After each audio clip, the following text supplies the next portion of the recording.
Okay, so we're going to start off creating a line that has a distance of 25 long. Make sure that line is going horizontal by making sure that your ortho mode is turned on. Next, I'm going to use the copy command. And I'll copy this line up at a distance of 20 divided by 2,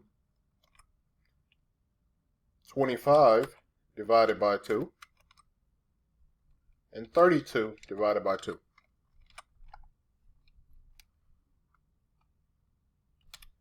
Let's create a vertical line from this endpoint to this one. Let's copy that line we created, and I'm going to go to the right a distance of 3, enter, and 25, enter.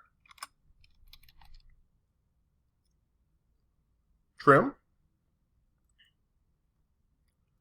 and let's trim off these lines and the ones in between here. Join this together.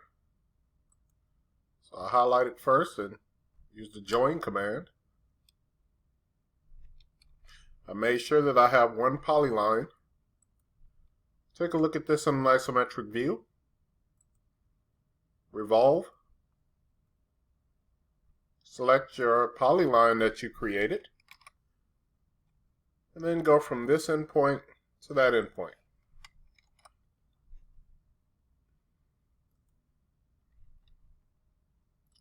Last thing you have to do is go ahead and erase that line that's running through. Take a look at it from the top view and save it as your bushing.